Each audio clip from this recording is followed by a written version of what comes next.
instante em que você parou de agradar todo mundo, algo silencioso começou a mudar dentro de você.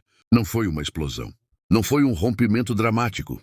Foi mais parecido com um suspiro profundo depois de anos prendendo o ar. Uma sensação estranha de alívio misturada com culpa. Como se, pela primeira vez, você estivesse escolhendo a si mesmo. E isso parecesse quase errado. Por muito tempo, você aprendeu que ser aceito significava se moldar, diminuir opiniões, engolir desconfortos, rir de coisas que não achava graça, concordar para não perder pessoas, ceder para não criar conflitos. Aos poucos, agradar virou um reflexo automático, um mecanismo de sobrevivência emocional. E talvez você nem percebia o quanto isso te esvaziava. A psicologia profunda observa que, quando alguém vive demais para corresponder às expectativas externas, acaba se afastando da própria essência. Carl Jung falava sobre como muitas pessoas constroem uma espécie de máscara social para serem amadas, respeitadas ou simplesmente aceitas. O problema não é usar essa máscara de vez em quando. O problema é esquecer quem você é por trás dela. Você começa a sentir um cansaço que não passa com descanso. Uma irritação sem motivo claro. Uma vontade de se afastar das pessoas, mesmo gostando delas. Porque, no fundo, não é das pessoas que você está cansado. É do esforço constante de ser alguém que não é. Quando você para de agradar, o primeiro sentimento quase sempre é o medo. Medo de decepcionar. Medo de ser visto como egoísta. Medo de perder vínculos. Algumas pessoas realmente se afastam. Outras demonstram incômodo. E isso dói. Mas há algo importante acontecendo nesse momento. Você está revelando quem fica apenas quando você se encaixa e quem fica quando você é real. Esse processo é profundamente psicológico. Não é rebeldia. Não é frieza. É individuação. É o movimento interno de se tornar inteiro. No início, o silêncio aumenta. As mensagens diminuem. Os convites mudam. E por um tempo parece que você fez algo errado. Mas aos poucos algo diferente surge. Uma calma. Você começa a dormir melhor. A sentir menos ansiedade antes de encontros sociais. A não se culpar por dizer não. Você percebe que não precisa se explicar o tempo todo. Não precisa justificar cada escolha.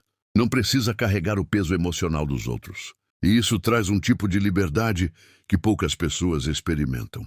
A segunda camada dessa mudança é mais sutil. Você começa a notar o quanto muitas relações eram sustentadas apenas pelo seu esforço, pela sua disponibilidade, pela sua capacidade de se adaptar. Quando você para de agradar, o equilíbrio se revela. Algumas conexões se desfazem porque nunca foram profundas. Eram trocas de conveniência emocional. Você oferecia compreensão, apoio, presença e recebia a aceitação condicionada. Ao retirar o esforço excessivo, a ilusão cai. Isso não é perda, é clareza.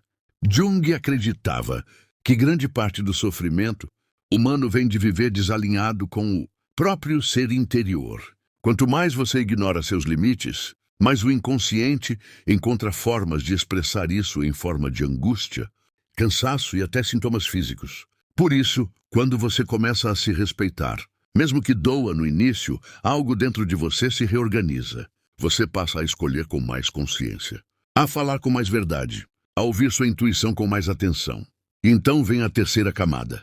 Você percebe que agradar nunca garantiu amor verdadeiro. Garantiu aprovação temporária. Mas amor real só acontece quando você é visto por quem você é, não pela versão que você performa para ser aceito. Quando você para de agradar, começa a atrair pessoas diferentes, mais alinhadas, mais tranquilas, menos exigentes. Relações onde você não precisa andar pisando em ovos. A profundidade aumenta. As conversas mudam. O vínculo se torna mais verdadeiro, mesmo que o círculo fique menor. E isso não é empobrecimento social, é maturidade emocional. Existe uma força silenciosa em quem não precisa ser amado por todos. É a força de quem se conhece. A quarta camada é talvez a mais transformadora. Você começa a perceber que muitas das coisas que chamava de empatia eram, na verdade, medo de rejeição. Que muitas concessões vinham da insegurança de ser abandonado. Que muitos silêncios eram tentativas de manter a paz externa enquanto uma guerra acontecia por dentro. Quando você para de agradar, você para de se abandonar. E isso muda completamente sua relação consigo mesmo. Sua autoestima deixa de depender da reação dos outros. Seu valor não oscila conforme aprovação ou crítica. Sua identidade se fortalece.